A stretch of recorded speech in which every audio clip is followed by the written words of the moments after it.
안녕하세요. 사연에 빠지다의 DJ 민영입니다.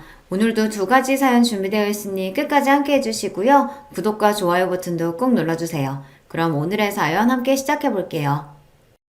안녕하십니까. 저는 한국석재 대표 김원득의 올시다.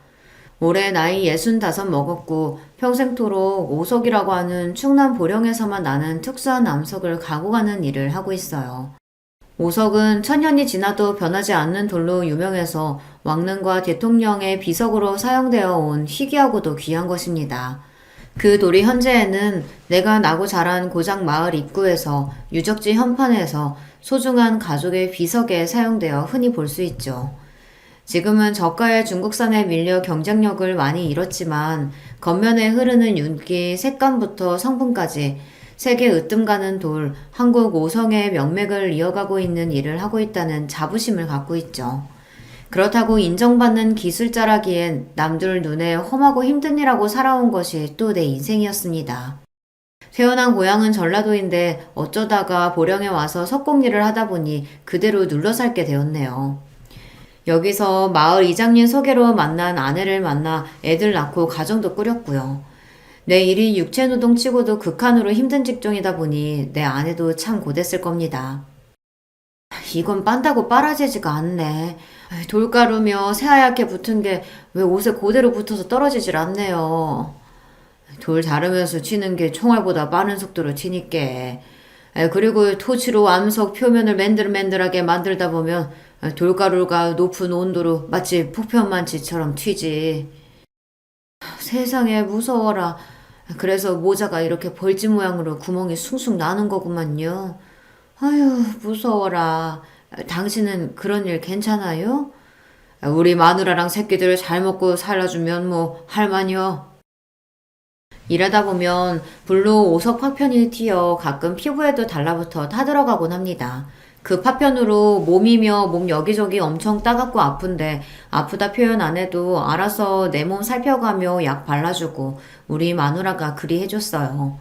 힘들기는 해도 벌이는 괜찮아서 생활비도 넉넉히 갖다 주었는데 아내는 그 돈을 아끼고 아껴 썼습니다.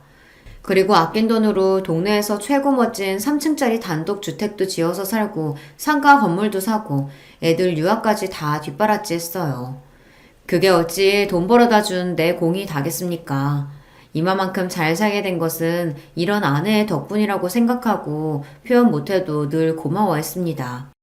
하지만 벌만큼 버는데도 전기요금 아낀다고 시장에서 팔고 남은 야채 한 포대 자루 얻었다고 자랑하며 1시간 넘게 일일이 다듬는 아내를 보며 안쓰러움이 들었죠. 다 내 식구 잘 먹이고 잘 살게 하겠다고 그 고생하는 건데 그리 궁상 떨지 말고 쓸 데 있으면 쓰고 돈 걱정 말고 삽시다. 당신이 이렇게 고생하며 돈 버는 거 누구보다 내가 잘하는데 어떻게 허투루 돈을 쓰겠어요. 이런 고마운 아내는 아들, 딸 하나씩 낳아 건강하게 잘 키워줬습니다. 애들한테 대놓고 표현하지는 않았지만 나같이 돌가루 먹는 힘든 일은 안 했으면 했는데 다행히 아들은 공부를 썩 잘하더니 대학원까지 가서 박사님이 되었습니다. 그리고 유명한 대기업에 들어가서 연구원으로 들어갔어요. 우리 딸은 스페인에 유학을 갔는데 거기 사람을 만나 국제 결혼해서 아예 눌러 살고 있습니다. 딸이 너무 그립지만 그래도 편지도 보내고 연락은 종종 해와요. 거기서 사위도 돈 잘 벌고 좋은 집에 살면서 손주도 하나 낳고 잘 살고 있는 것 같으니 이만하면 되었죠. 이렇게 말하면 뭐 부러울 것 없는 인생인가 보다 하시겠지만 이제부터 좀 들어주세요. 돈 아낀다고 고생해서 그런가 착한 내 아내는 약 10년 전 병을 얻었습니다. 내가 하는 일을 놓을 수가 없어서 아내가 아픈데도 바로 옆에서 병간호도 제대로 못 해줬어요. 대학생이던 딸과 간병인이 낮에 교대로 보고 나는 일 마치고 저녁에 아픈 아내를 보러 갔습니다. 그러면 아내는 내가 귀찮다고 얼굴 봤으니 집에 가라고 자꾸만 보내려고 하는 겁니다. 바쁜데 뭘 맨날 와서 봐요. 나 멀쩡한 얼굴 봤으니까 빨랑 집 가서 저녁이나 챙겨 먹어요. 경옥 아줌마한테 부탁한 반찬이랑 국 있으니까 국은 꼭 데워서 먹고요. 그려. 내가 알아서 잘 먹을게. 평생 당신이 나 뒷바라지 해줬지. 내가 뭐 해준 게 있나. 이럴 때는 남편한테 조금만 심부름이라도 시켜줘. 나 뭐 할 거 없을까? 됐어요. 평생 무거운 돌 갖고 씨름하는 양반이 이런 간병을 어떻게 해요? 선영이랑 간병인 아줌마가 잘 해주고 있으니까 걱정 마시고 매일 오지 좀 마요. 그리고 나 없다고 혈압약 빼먹거나 화상 바르는 연고 잊지 말고, 응? 자기 몸 아픈데 내 약이며 밥이나 걱정하는 아내가 측은했습니다. 그때는요, 금방서 제일 비싼 병원에서 잘 치료받으면 금방 낫고 집에 돌아올 줄 알았습니다. 근데 그게 아니었다란 말입니다. 아내 몸에 있는 이 육실할 암덩이들이 생각보다 빨리 퍼져서 떨어질 생각도 안 한다고요. 그래서 아내의 몸은 갈수록 뼈만 앙상해지고 곱던 얼굴은 해골처럼 변해갔습니다. 그런 모습을 보는 게 괴로울 지경이었어요. 무식한 내가 어떻게 해줄 도리가 없었으니까요. 서울 좋은 병원으로 옮기면 나을까 해서 서울 최고 병원으로 바꿔봤지만 거기서도 이미 손 쓸 수 없는 상태라는 절망적인 말만 돌아왔습니다. 결국 아내는 암 선고받고 2년도 못 살다가 곁을 떠나고 말았습니다. 순진하고 예쁜 나이에 나한테 시집와서 호강도 제대로 시켜주지 못하고 고생만 하다가 그 젊은 나이에 갔으니 얼마나 그 인생이 원통합니까? 아들은 회사 다닌다고 타지에 나가 살고 또 아내 떠나보낸 뒤 이듬해 딸마저 스페인으로 유학을 가버렸으니 난 정말 혼자 남았어요. 아내 없이 혼자 어찌 살아가나 막막하고 두려웠는데 산 사람은 또 산다고 그냥 사라지대요. 내가 재산이 많다고 동네에 소문이 자자하니까 호랍이 된 나도 선자리가 들어오긴 했었습니다. 평생 남자들끼리 부대끼며 힘쓰고 몸쓰는 일만 하던 나 같은 놈이 여자랑 연애하고 그런 낯간지러운 행위는 잘 못하겠어요. 돈이나 깎던 놈이 여자를 만날 줄도 모르고 환심을 살 줄도 모르니 선자리 다 고사했습니다. 애들이 어려 엄마가 필요한 나이라면 모를까. 아들, 딸 대학 졸업하고 다들 뿔뿔이 독립해서 사는데 뭐 꼭 재혼을 해야 하나 싶었고요. 그렇게 호라비로 살아간 세월이 벌써 8년이 흘러버렸네요. 그 사이 자식들 다 시집 장가 보내고 뭐 죽는 날까지 이렇게 살다 가겠구나 싶었는데 그런데 이게 웬일입니까? 나 같은 놈에게도 아주 꽃처럼 어여쁘고 말씨도 우아한 그런 여자가 짠하고 나타난 것입니다. 무슨 날도 아닌데 며느리랑 손주랑 같이 날 보러 내려왔습니다. 맛있는 점심 사달라기에 읍내에 있는 좋은 고깃집에 데려가서 식사하고 있었죠. 그때 며느리가 이모! 하고 누군가를 무척 반가워하는 것 아닙니까? 이모, 어떻게 여기서 만나요? 잘 지내셨어요? 아버님, 저 예전 살던 동네에서 친하게 지내시던 이모예요. 그런데 이렇게 우연히 여기서 만나게 되네요. 같이 오신 일행 없으시면 이모도 우리랑 같이 하세요. 아버님, 합석 불편하신 건 아니시죠? 물론이지. 우리 며느리랑 친하게 지내신 이모님이면은 나한테 사돈뿐이나 마찬가지라는 소린데. 자, 여기 앉으십시오. 낯선 여성분과 함께 자리라니 어색하긴 했지만 그래도 그 여사님과 며느리가 나한테 살갑게 말을 붙여주니 분위기가 괜찮더군요. 그분은 아담한 체구의 고운 분홍빛깔의 코트를 입으신 아주 단아하고 예쁜 용모를 가진 분이었습니다. 안녕하세요. 전 배현숙이라고 해요.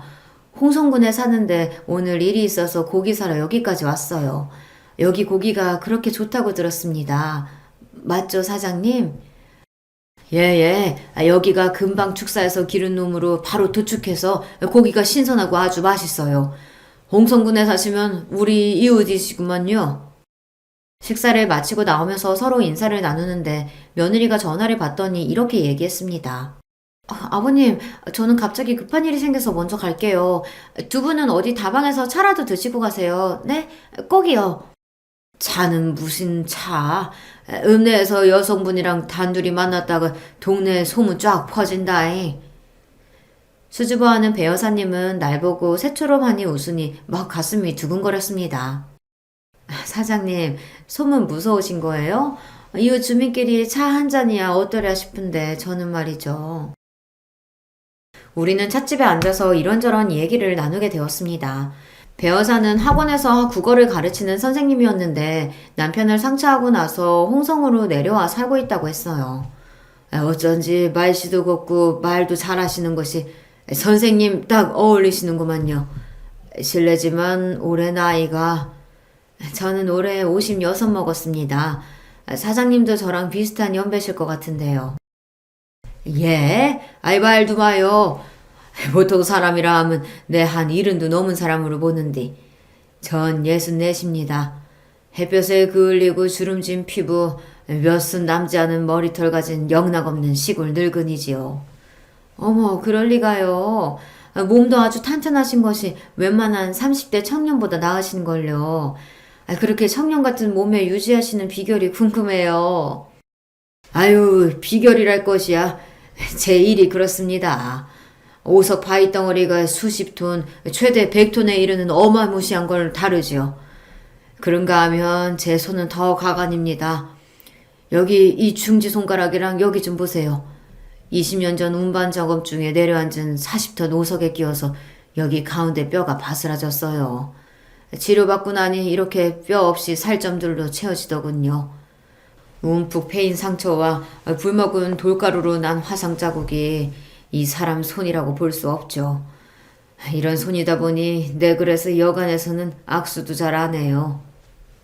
그런데 배어사가 그런 제 오른손을 가져다가 아이처럼 여기저기 보면서 아이 참 아프셨겠다라며 제 손을 살살 만지는 겁니다. 뜻밖의 상황에 심장이 쿵 내려앉은 듯이 놀라 얼어붙었어요. 그런 내 모습을 보던 배어사는 사장님 귀여우시다 라며 배를 잡고 웃었습니다. 그날부터 일을 할 때에도 밥을 먹을 때에도 배어사가 생각났어요.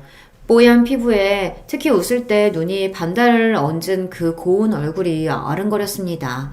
그럴 때면 머리를 세차게 흔들며 나 자신을 홍군형 냈습니다. 에이, 주책맞게 왜 이러는 거냐? 선생아돈 많이 배우고 예쁜 도시 여자야. 나 같은 것이 언감생신. 정신이나 차려라 이놈아. 근데 처음 만난 지 3일이 지나고 배우사에게서 전화가 왔습니다. 사장님, 저 운전이 너무 무섭고 서투른데 좀 가르쳐 주실래요? 그 이야기를 듣는데 처음엔 제 귀를 의심하고 말았습니다. 설마 그냥 운전 가르쳐 줄 사람이 필요한 걸 거야 하며 주책맞게 오르는 남자의 마음을 억누르고 친절하게 운전을 가르쳐 주러 다녔습니다.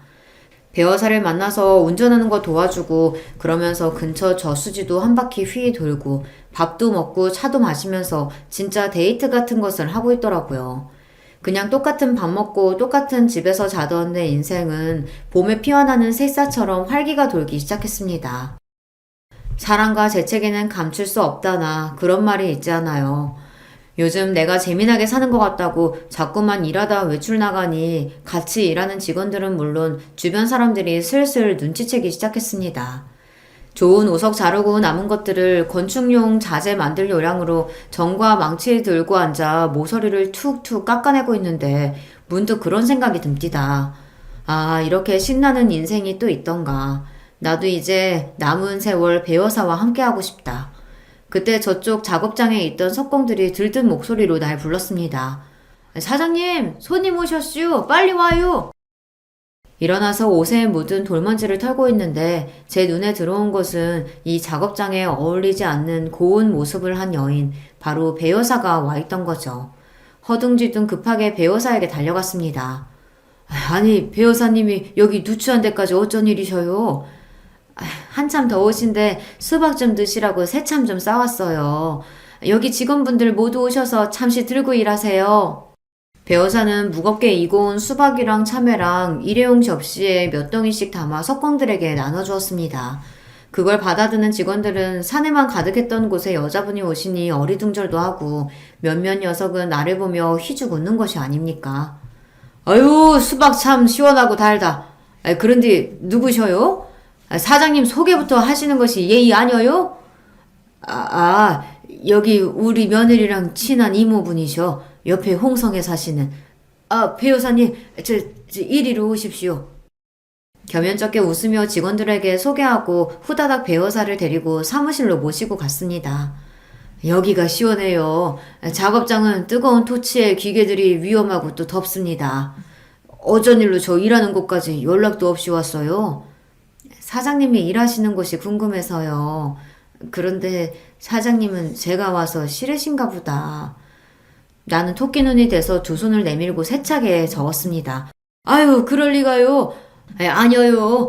너무 뜻밖이라 놀라서 그렇지. 참 좋고 고마운 마음이에요. 배 여사는 싸운 과일과 냉커피를 하나하나 나 먹으라고 내밀어주며 살뜰히 챙겨주었습니다. 이런 보살핌, 그것도 싸싸한 여자의 손길이 얼마만인지 내심 울컥했죠. 그리고 이어지는 배 여사의 말에 내 온 마음은 껌뻑 넘어갔습니다. 사장님 매번 오석 얘기하시잖아요. 오석을 제일 사랑하고 그 일에도 자부심 많으신 분인데 그런 분이 어떤 곳에서 어떻게 일하시는지 너무 궁금했죠. 이제 와서 보니 사장님은 제 생각보다 훨씬 더 존경스러운 분이세요. 배여사만큼 대학 졸업한 교사인 양반이 나처럼 천한 일 하는 사람을 추켜 세워주니 몸둘 바 몰랐습니다. 그런 만큼 내 일을 인정해주는 것 같아서 눈물이 핑 도는 기분이었죠. 또 감동하셔서 막 울려고 하신다. 이러니 내가 사장님 막 아이 갖고 챙겨주고 싶고 그래요. 이제 나는 주변에 배 여사를 내 사람으로 소개하고 동네에 대놓고 연애하며 지냈습니다. 아니, 연애를 넘어서 자식들만 인정해준다면 같이 살림 차리고 싶었죠. 둘 다 상처한 지 오래겠다. 자식들도 다 키워놨겠다. 거릴 것도 없다고 생각했어요. 그런데 그게 아니더란 말입니다. 앞으로 나와 같이 새 인생 꾸려갈 좋은 분 만났다. 조만간 조촐하게 혼인식 열렸으면 하는데. 벼르고 벼르다가 아들 며느리가 집에 찾아온 김에 내 결심을 밝혔습니다. 그런데 뜻밖의 며느리는 두 손 들고 환영했어요. 어머, 축하드려요, 아버님. 그럼요. 아버님 인생이신데 재미나게 사셔야죠. 그렇지만 아들은 똥 씹은 표정으로 나를 노려보듯 이렇게 대꾸했습니다. 지금 연세에 무슨 재혼이세요? 아버지 예전 버릇 아직 못 고치셨네요. 그 무슨 소리야? 버릇이라니. 내가 바람이라도 폈단 말이요? 옛날에 엄마랑 부부싸움 하시면 꼭 튀어나오는 어떤 여자분 이름 있었잖아요. 그 얼마 만에 들어보는 이름인지. 정임이 황정임. 예전 시절 어쩌다가 아내랑 싸우면 아내는 꼭 내가 첫사랑을 못 잊어 산다며 원망했습니다. 정말 아닌데 쓰잘데없는 소리라고 외치고 집 밖으로 나와버린 적이 한두 번이 아니었죠. 그런데 그 광경을 목격한 아들마저 지금까지 오해하고 있던 모양입니다. 자식이라고 모를 줄 아셨어요? 정임이라는 여자 때문에 엄마 가슴에 대못 박으셨잖아요. 이제 엄마 돌아가셨으니 상관없다 이 말씀인가요? 아이고 억울해 죽겠네. 나는 정임이랑 아무 짓도 안 했어. 아니 애초에 그럴 건덕지도 없는 사이여. 너희 엄마가 오해한 걸 가지고 왜 너까지 이러냐? 정희미는 내 어릴 적 석공예를 배우겠다고 황 선생님 밑으로 들어갔을 때 만난 처자입니다. 태어나기를 전라도 어촌지방 입에 풀칠하기 어려운 집이었어요. 그 당시 기술공 하고 싶어도 어디 가르쳐주던 데가 있긴 하나요. 배운 것 없는 놈이 석공이 되어보겠다고 고향 떠나 스승님 댁에 3년을 살았습니다. 그저 기술자다 하면은 그분 하라시는 대로 뭐든 해야 했죠. 처음에는 직공살이도 아니고 머슴살이었어요. 그래도 내가 어디 갈 데가 있기라나 언젠가는 가르쳐 주시겠지 하며 기다렸습니다. 군말 없이 시키는 일 하며 사니 작업할 때 불러서 허드렛 일, 석공일 작은 일부터 시켰어요. 그 당시 이런 수업은 정말 인품 좋은 스승님 만나지 않고서야 그 기술을 온전히 받아내기란 언감생심이었죠. 인색한 황 선생님 어깨너머로 석공 기술이나 돌아가는 과정들을 스스로 터득해야 했어요. 한편 정희미는 그 황 선생님 슬하의 외동딸이었습니다. 아버지랑 고등학교 다니는 딸, 둘만 마을에서 떨어진 외딴 집에서 사는지 그 사연이 궁금했지만 끝내 그 가족사는 모르네요. 긴 생머리를 따은 머리, 까만 교복에 새하얀 양말과 검정 구두를 신고 등굣길에 나서는 정희미를 보면 마음이 참 설렜었죠. 하지만 제 처지에 그 마음을 어떻게 내비칠 수 있었겠습니까? 같은 지붕 아래 살며 정희미는 처음에는 집 머슴으로 다음에는 동네 오라비쯤으로 날 대했었는데 어느새 나와 같은 마음을 품고 있었습니다. 어느 날인가부터 정희미는 가방에서 뭘 꺼내서 나한테 내미는 겁니다. 하루는 삶은 감자, 하루는 주먹밥을 주며 나 버스 정류장까지 데려다줘. 내가 정희미 부탁을 어떻게 거절할 수 있겠어요. 정희미가 학교 오갈 때마다 우린 같이 걸어갔습니다. 행복한 시간도 잠시 글에 다니다 보니 스승님 눈에 영락없이 데이트하는 사람처럼 보였나 봐요. 니깎게 감히 누구 여식한테 다른 맘을 품냐? 스승님의 부르령과 더불어 작업장 쇠파이프로 흠씬 두들겨 맞고 광에 갇혔습니다. 가둬놓고 밥도 물도 안 주고 있으려니 날 진짜 굶겨 죽이려나 보다 하고 무서웠어요. 깊은 새벽 무슨 연유인지 빼꼼히 열린 광문 틈으로 나와 그대로 달려 주랭랑을 쳤습니다. 많은 세월이 지나고 거기 그곳에서 정희미와 스승님은 잘 사시는가 한 번씩 궁금했지만 그렇다고 그 여인을 만났다거나 부정한 일을 생각한 적은 없습니다. 그런데 저승간 아내는 물론이고 아들까지 저리 오해하니 답답하죠. 하지만 배 여사의 경우는 다릅니다. 홀로 이만큼 살아왔으면 이제 내가 좋아하는 여자 만나도 되지 않겠나 싶어요. 아들의 반대가 있었지만 난 배 여사와 계속 만나왔습니다. 그 착하고 아름다운 여인을 점점 깊이 사랑하게 되었어요. 그러고 보니 늘 배 여사에게 받기만 해봤지 내가 제대로 된 선물 하나 못 해줬네. 뭐 갖고 싶은 거 있는가? 수줍은 듯 배시시 웃는 배 여사는 생각해볼게요 말만 하고 뭐 요구하지도 않아요. 사람 애간장 녹일 만큼 말은 또 어찌나 예쁘게 하고 늘 나를 챙겨주는 그 마음이 고마워서 무슨 선물이 없을까 고민하다가 며느리에게 물어봤습니다. 며느리는 여자들 목이나 귀에 하는 진주 세트나 금부치가 좋을 것 같다고 해서 서울 종로까지 가서 배어사 선물을 샀지요. 오랜만에 서울 온 김에 손주 녀석이나 보러 갈까 해서 아들 사는 집 앞 슈퍼에서 뭐 사들고 갈 걸 고르고 있었어요. 그런데 익숙한 목소리가 들려왔습니다. 이모, 이제 우리의 계획이 결실을 맺어간다. 시부가 청혼할 기세인가 봐. 글쎄 나한테 여자한테 뭐 좋은 선물 없겠냐고 물어보시더라고. 원래 잘하던 거니까 실수 없게 잘할 수 있지? 그 노인의 재산 다 뜯어낼 때까지는 정체 잘 숨기고 더 구워 삶으란 말이야. 알겠죠? 이건 분명 나를 놓고 배여사와 며느리 둘이서 꾸민 더러운 가짜 연극판이었던 것입니다. 소름 돋는 사실을 알고 나서 몇 날 며칠 괴로움에 몸부림쳤는가 모르겠어요. 그리고 난 아주 어둡고 무시무시한 계획을 세우고 실행하기 위해 나섰습니다. 외로운 호라비 마음 이용해서 재산 뜯어내려고 드는 저 꽃뱀년들을 내가 박살내버리고 말 거다. 휘잉 바람이 세차게 부는 이곳은 오석 채석장입니다. 머리가 깨질 것 같네. 근데 여긴 어디야? 이렇게 춥고 바람이 부는데 내가 누워있던 걸까? 어머, 여기 10m는 좋게 되나봐. 무서워. 아유, 기집애야 조용히 좀 해. 잠을 잘 수가 어머, 이게 뭐래? 여기 어디야? 윤희야, 우리 왜 이런 곳에 있는 거니? 두 여자는 뜻밖의 상황에 어찌할 바를 모르고 무섭다고 아우성이었습니다. 네, 저는 그 사기꾼들을 굴착기 버킷에 태우고 상공 5m 위에 그들을 떠 올려놓고 있었던 것입니다. 숙녀분들, 거기서 그렇게 흥분하고 있다가는 굴착기 밖으로 떨어집니다. 그럼 5m 아래로 떨어질 텐데 어디 하나 부러지지 않겠어요? 나는 굴착기 조정석에서 그들을 향해 이렇게 소리쳤어요. 아버님이 우리 여기 둔 거예요? 도대체 왜요? 빨리 내려주세요.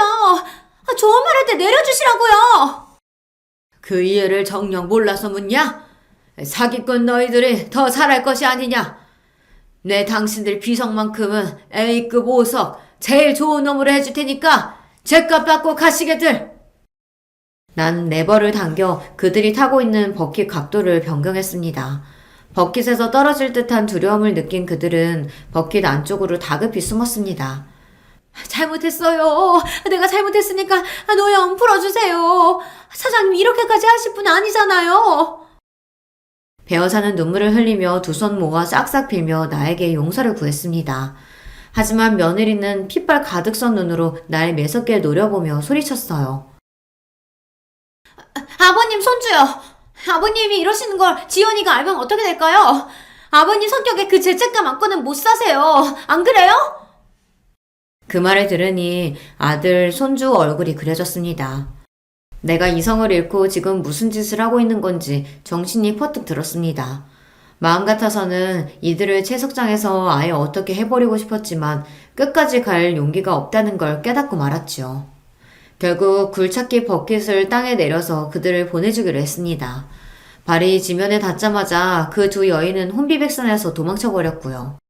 그들을 바라보며 나는 굴착기 조정석을 떠나지 못하고 들고 있던 막걸리를 마셨습니다.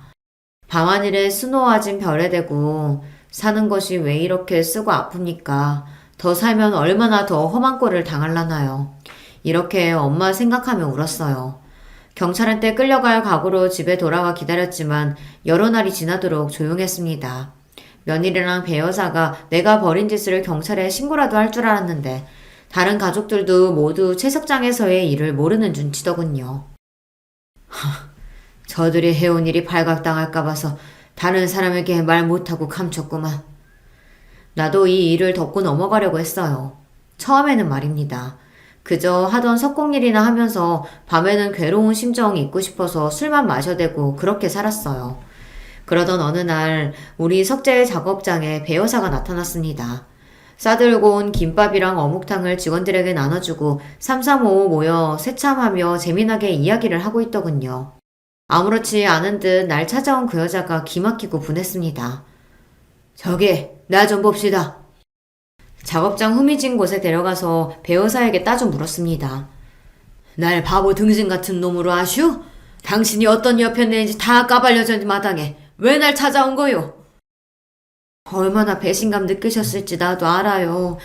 그날은 너무 무시무시하고 떨려서 당신께 사과도 제대로 못했어요.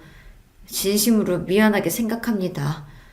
여자 혼자 딸 키우면서 산다는 게 이렇게 남들 등쳐먹는 팔자라 이 모양 이 꼴이 되었지만요. 나 같은 년도 사장님이 진심으로 날 위해준 마음도 힘들게 일하며 사는 걸 아니까 죄책감과 미안함이 남네요. 빗발선 눈으로 째려보는 내 얼굴도 똑바로 못 쳐다보고 배 여사는 고개를 숙이고 있었어요. 그 여인의 속눈썹이 파르르 떨리는 것이 보였습니다. 그리고요, 우리가 아무리 밉더라도 나한테만 하풀이에요. 지연 엄마는 며느리는 그냥 두시죠. 싫다며? 난 아직 어떤 결정도 내리지 않았거든. 지금 내가 가만히 있는 이유는 우리 아들하고 손주가 겪을 충격 때문에 어떻게 할지 고심하느라 결심이 안 섰기 때문이라고. 사장님은 복수 같은 더러운 칼 쥘 사람 아니라는 거 내가 압니다. 그리고 제발 부탁인데 아들에게는 이 일 비밀로 해주세요. 며느리 그 애만큼은 그냥 지금처럼 그렇게 살게 두십시오. 그래서 날 보고 뭘 어쩌란 말이오. 당신이 보이면 속에서 천불나고 마음 어려워지니까 빨랑 가시오. 썩 꺼지란 말이오. 여기에 얼씬도 하지 말고.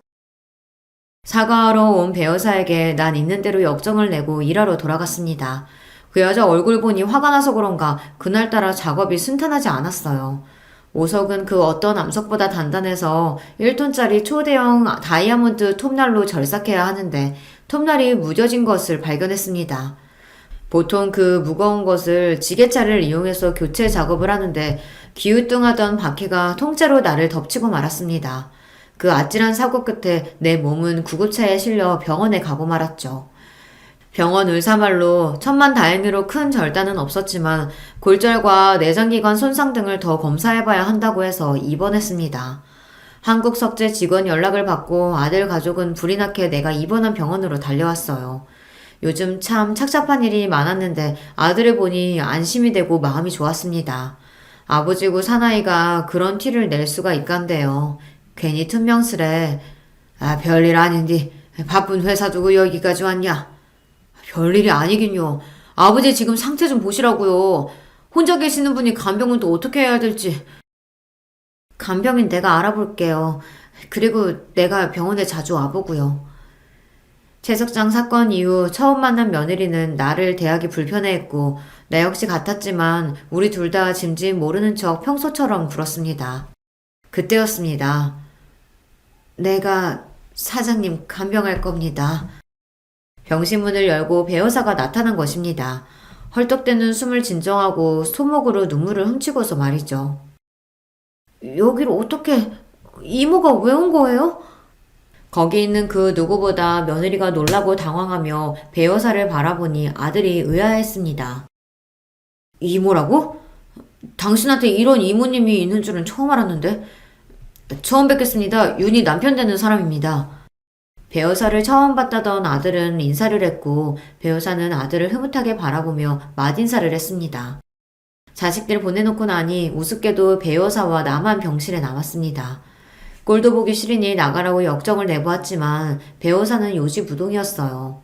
내가 뭐라고 하건 간에 내 옆에서 정말 마누라처럼 간병하기 시작했어요. 우습게도 지금 내가 가장 원망스러운 사람에게 기대어 입원 치료하는 생활을 하고 만 거죠. 내 병실에 자주 드나드는 것은 배여사뿐이 아니었습니다. 며느리도 반찬 가져온다, 갈아입으로 챙겨온다며 그 먼 서울에서 일주일에 2번씩을 왔어요. 뻔뻔하게 자기 할 일 하는 배우사와 달리 며느리는 와서 계속 내 눈치고 겉으로는 웃으며 아양 떠는 모습입니다. 그리고 배우사 눈치도 보며 불편해하고 있는 것이 좀 이상하더군요.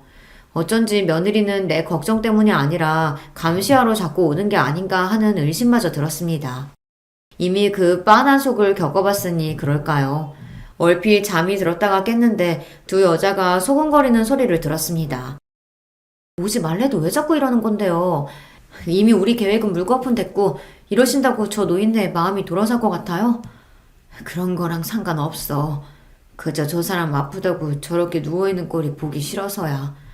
나한테 지극정성 잘해준 사람한테 병간호 정도도 못해주니? 너나 기름 도적 해먹은 개눈같이 불안 터느라 자주 오지 좀 마라. 나한테 계획이 발각된 뒤로는 저 둘의 사이도 껄끄러워진 모양입니다. 며느리가 가고 나서 간곡하게 배여사에게 불편하니 이만 가달라고 말했어요. 하지만 그 여인은 끝까지 내 옆에서 있겠다 했습니다. 사장님 멀쩡하게 걸어나가는 모습 보고 그때 눈앞에서 사라져 줄게요. 솔직히 까놓고 저 지금 돈 없어요. 물 사고 쌀 살 돈도요. 사장님은 외롭고 몸은 다쳤어도 돈 많으시잖아요.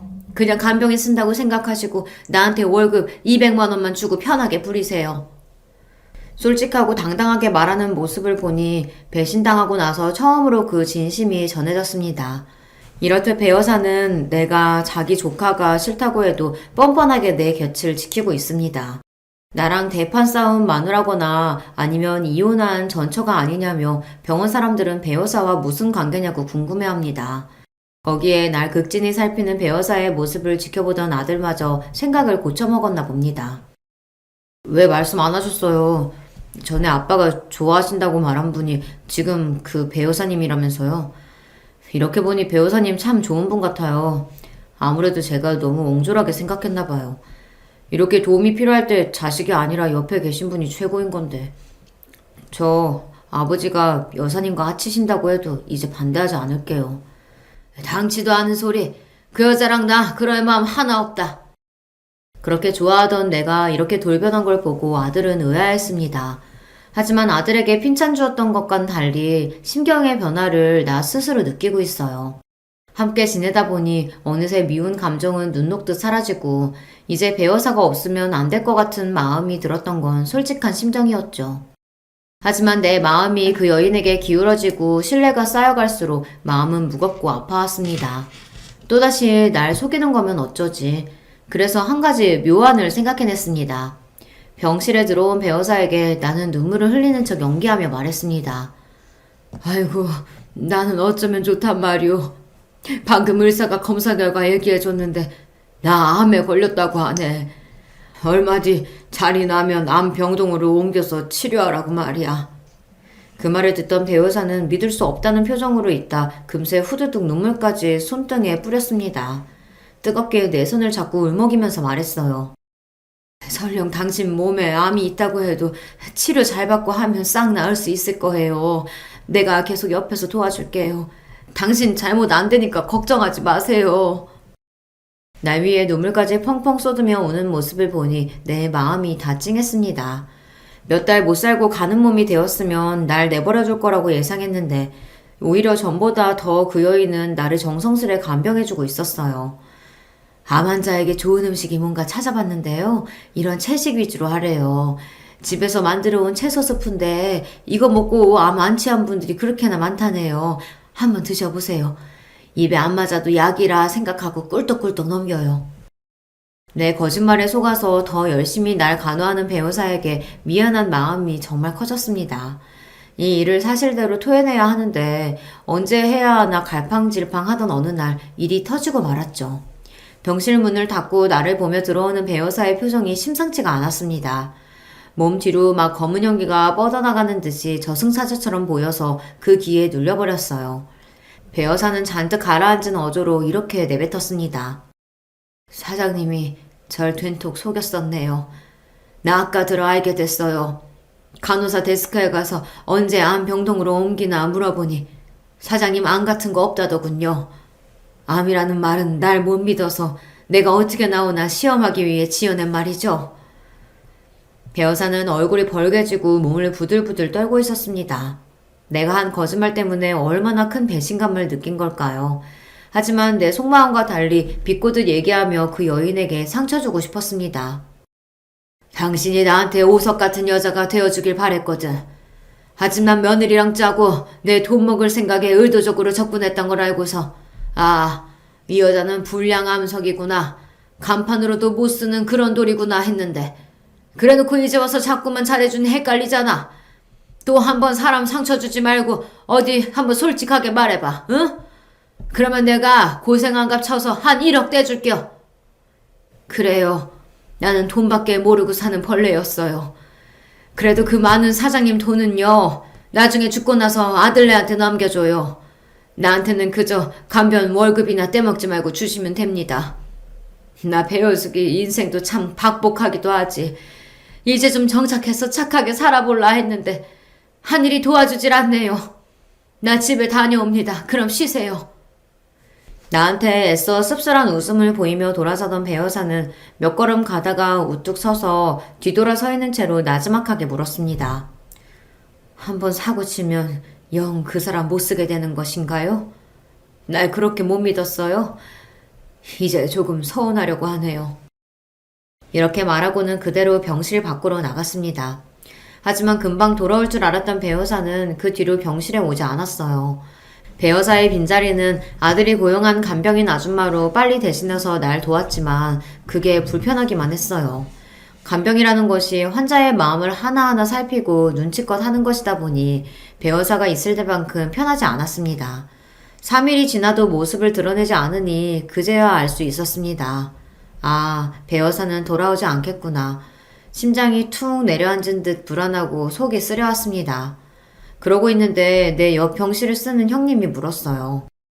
김 사장, 그 배여사인가 하는 분은 이제 안 오는 것이요? 아무리 물어도 입을 다무니까 내가 둘이 어떤 관계인지 잘은 몰라도 그만 용서해줘. 나이 70 넘고 80 넘고 해봐. 악연이든 그게 뭐로 이어진 인연이든 간에 지금 내 옆에 같이 얘기하고 밥 떠먹여주는 사람이 최고인 거요. 게다가 그 여자는 김 사장 많이 애끼고 좋아하는 것만 같더만. 배여사가 그리운 마음인지 간병인으로서 살뜰히 챙겨준 솜씨가 아쉬운 건지 잘 모르겠지만 그래도 한 가지는 확실히 알 수 있었습니다. 나에게는 배여사가 정말 꼭 필요한 사람이라는 것을요. 얼마 뒤 병원에서 퇴원하자마자 난 바로 배여사를 만나러 가기 위해 홍성집에 가봤습니다. 그런데 배여사 집은 텅 비어 있었고 꼭대기층에 산다는 집주인에게 물어봤어요. 여기 1층 살던 배씨성 가진 분요? 얼마 전에 이사 나갔어요. 원래 딱 1년 계약하고 아직 2달이나 남았는데도 서둘러 나가대요. 가볼 만한 곳은 샅샅이 찾아봤지만 어디서도 배여사의 행방은 찾을 수 없었어요. 심지어 며느리조차 모르겠다고 했습니다. 며느리는 이모가 자기 전화도 받지 않는다고 투덜거렸어요. 속상하게 만든 나를 떠난 거야 그렇다 치지만 이사 나가고 자기 조카한테까지 연락 끊고 잠적할 사정이 무엇입니까? 난 이상하게 자꾸만 배여사가 불안하고 걱정이 되었습니다. 근데 기다리던 배여사의 전화가 왔습니다. 마지막으로 사장님 목소리 듣고 싶어서 전화해봤어요. 나 참 질척이고 구질구질하죠. 여기 저수지 보며 내 삶을 돌아보니 그럽디다. 처음부터 그런 모양새로 살려던 건 아니었는데 어쩌다 보니 감옥에도 다녀왔고 먹고 산다고 사람 이용해 먹던 걸레 같은 날 누가 좋다고 하겠어요. 사장님도 내가 꾸며낸 국어 선생하던 그런 여자가 좋았던 거 아니에요? 나도 돌아가신 사모님처럼 아니면 첫사랑 여자처럼 만났으면 꽤 괜찮게 그리 살 수 있었을까요? 수학이 넘어 들리는 목소리가 이미 술에 잔뜩 취해 꼬부라져 있었고, 더 큰 걱정은 나쁜 마음 먹기 전 마지막 할 말을 하는 사람 같았다는 겁니다. 난 몹시 다급해져서 계속해서 어디냐고 물었어요. 그래도 묵묵부답인 배 여사에게 격앙된 목소리로 말했습니다. 당신이 모여도 좋으니 딱 한 번만 만나실다. 응? 지금 어디요? 위치를 듣자마자 난 번개같이 차에 올라타 배 여사가 있다는 저수지로 몰았습니다. 저수지 주변을 찾아보다가 얇은 옷가지가 바닥에 펄럭이며 위태롭게 서 있는 배 여사를 볼 수 있었어요. 보자마자 우리는 서로 거칠게 끌어안았습니다. 그 저수지에서 눈물의 화해를 하고 또 서로의 마음을 확인하고 말았죠. 배 여사를 내 집에 데려와서 그날부터 같이 살기로 했습니다. 다 늙어서 하는 사랑이라지만 이젠 어디 눈치 볼 곳도 거칠 곳도 없으니까요. 더 이상 마음 속이지 말고 지금 느끼는 대로 믿는 대로 살고 싶었습니다. 하지만 우리의 동거 생활은 머지않아 발각되고 놀라운 사실 앞에 서고 말았죠. 얼마 뒤 집에 찾아온 며느리가 나와 배 여사가 함께 있는 집을 보고서는 기겁하며 놀랬습니다. 나와 배 여사를 번갈아 보던 며느리는 배 여사를 쏘아보며 날카롭게 말했어요. 설마 두 분 같이 살고 있는 거예요? 연락도 두절되더니 이러고 사셨어? 귀엽고 사고에 치고 말았네. 아버님 꼬셔보라고만 했지. 엄마가 그렇게 나오면 이 집안 관계가 얽히게 됐는데 진짜 콩가루 집안 만들 셈이야? 나도 어쩔 수 없었어. 그리고 이런 말 어떨진 모르지만 어쩌면 네가 이혼당할 수도 있잖아. 그러면 내가 너희 시아버지와 결혼하는데 아무 문제 없지. 나와 배 여사가 진심으로 사랑하는 사이가 된 것을 알게 된 며느리는 배신감에 목소리가 떨려왔습니다. 뭐? 엄마 진짜 이런 사람이야? 남자한테 빠져서 딸까지 이혼시킬 양반이네? 아니, 난 지금 그대로 잘 살 거야. 게다가 이 집안에 장손도 낳아준 몸이라고. 물러나야 할 사람은 바로 엄마라고. 맞죠, 아버님? 아버님은 자식들 물러나고 여자나 선택할 분 아니시잖아요. 그래, 상관없어. 사장님이 그리 결심한다면 나도 군말 없이 따를 거다. 너와의 관계, 그것 빼고는 내 과거 모두를 사장님한테 털어놨었고 그거 알고도 날 받아주신 분이야. 잠깐만. 내가 잘못 들은 건가? 엄마라니 배 여사를 왜 그렇게 부르냐? 며느리가 시집올 때 만난 안사도는 분명 배 여사가 아닌 다른 분이었습니다. 도무지 믿을 수 없는 상황에 놓이니 난 머리가 뒤죽박죽했어요. 난처해하는 며느리는 결국 이야기를 털어놓고 말았습니다. 아버님, 정말 죄송한데요. 저분이 절 낳아주신 친모 맞아요. 결혼식 때 만나셨던 제 친정엄마가 사실은 이모세요. 저분이 감옥에 가면서 어린 저를 이모댁에 맡기셔서 실제로 저를 키워주신 분도 이모고요. 하지만 저한테 엄마는 그분이지 저분은 아니에요. 아무리 그렇다고 해도 그렇지 제 친모가 아버님이랑 이러는 건 말이 안 되잖아요. 그러니까 이 관계 접으세요. 네? 바로 배 여사와 며느리는 모녀 관계였다는 것을 알게 된 것입니다. 너무 큰 충격에 어지럽고 한동안 아무 말도 할 수가 없었어요. 배 여사는 훌쩍이며 미안하다며 중얼거리고 있었고요. 며느리는 아버님과 당장 헤어져라고 방방 뛰면서 배 여사와 옥신각신 싸웠습니다. 듣고 있던 여러분도 믿기지 않으시겠지만 이 모두는 사실이고요. 며느리가 꼭 헤어지라고 자기 친모를 내쫓으라고 내 손을 잡고 신신당부하고 서울로 올라갔습니다. 한동안 넋이 나가있던 나는 정신 차리고 배 여사에게 물었어요. 이 놀라운 일을 당신은 끝까지 나에게 숨긴 거요?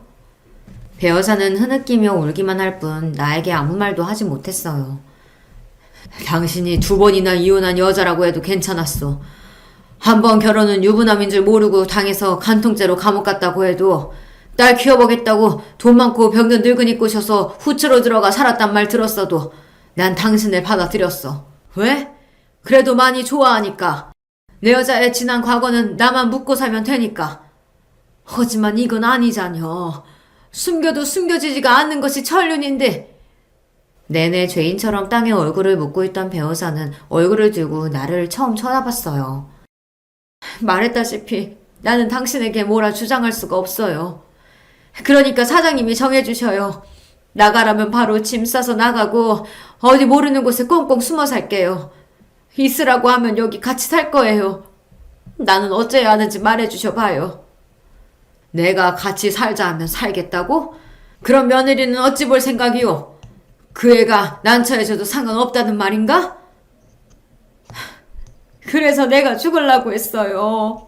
나 같은 것만 세상에서 없어지면 내 딸도 살고 당신도 이런 비밀 따위 모르고 살았을 텐데 말입니다. 그딴 소리 하지 마요. 아무리 그래도 사람이 어찌 제 목숨을 스스로 끊는단 말이오. 죽어서도 성물 못하고 구천 떠들고 싶소? 이 충격적인 사실을 알고 난 뒤에도 한동안 배어사와 한 집에 살았습니다. 이 집에서 나가면 어디 갈 곳도 없는 처지에 돈도 없는 짠한 사람이니까요. 하지만 같이 산다고 한들 이전처럼 서로를 대할 수는 없었죠. 난 하숙생처럼 집에서 잠만 자고 일하러 가서 일 끝나고도 밖에서 시간을 보내다가 밤 늦게 집에 돌아왔습니다. 이러지도 저러지도 못하는 나는 정말 등신 같은 놈이었습니다. 장대비 세차게 내리던 어느 날 배어사는 호련히 사라지고 말았어요. 결정도 내리지 못하는 나를 보며 그 여인은 얼마나 괴로웠을지 나에게 어떤 원망도 하지 않고 떠나간 그 여인에게 미안합니다. 떠나고 난 여인의 빈자리는 어찌나 크던지요.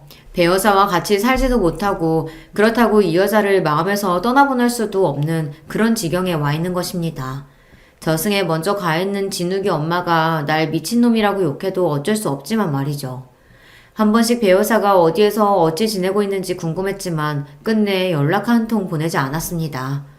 죽지 못해 그렇게 살다가 추석을 맞이했어요. 명절인데 어쩐 일인지 며느리는 빠지고 아들과 손주만 내려왔습니다. 먼저 간 아내의 제사를 지내고 아들이랑 둘이 막걸리를 하며 얘기했어요. 요즘 집사람이랑 사이가 좀 그래요. 애도 잘 안 챙기고 밖으로만 놔두는 것 같고 부부 생활이 이렇게 힘든 거였어요. 우리 엄마 아들 기대하고 결혼한 내가 멍청한 거였나 봐요. 정확히 며느리가 무슨 잘못을 했느냐고 물었지만 시시콜콜 그런 이야기를 아버지에게 털어놓는 여성은 아니고 그저 막걸리만 들이켰습니다. 같이 마시다가 하마터면 나도 며느리가 내게 했던 짓 어쩌면 네가 아는 그런 여자가 아닐 수도 있다는 폭로를 할 뻔했어요. 며느리의 제 험을 덮어주었으면 그만큼 가정 잘 지키고 제 본분 다 해주었으면 좋겠는 마음인데 그 애가 참 원망스럽네요. 호라비로 살아왔던 내 삶은 변함이 없지만 마음은 대폭구멍이 뚫린 듯 더 휑하고 시립니다. 글을 쓰는 지금도 내가 얼마나 배어사를 그리워하고 있는지 뼈저리게 느끼고 있어요. 여기에는 다양한 인생 경험을 하신 분들이 많다고 들었습니다. 그렇다면 고민하는 저에게 한마디 건네주시겠습니까? 복잡한 사랑, 여기에서 멈추는 것이 맞을까요? 아니면 마음 가는 대로 그 여인을 잡을까요? 20대 청춘도 아니고 다 늙어서 이러고 있는 제가 민망스럽지만 이렇게 여러분께 조언을 간청해드립니다. 이제 저는 오석을 다듬으러 가봐야겠습니다. 삐뚤빼뚤한 글씨를 컴퓨터에 치고 다듬어준 성진이와 별것 없는 제 글을 봐주신 여러분에게 감사의 인사를 머리 숙여 드립니다. 그럼 안녕히 계십시오. 안녕하세요. 결혼한 지 3년 된 주부입니다. 저는 저의 인생만 억울하고 화나는 일이 가득한 줄 알았는데 이 채널에 올라오는 수많은 사연을 접하고 보니 세상에는 참 억울하고 슬픈 일 당하는 사람이 많구나 하는 생각이 들었습니다.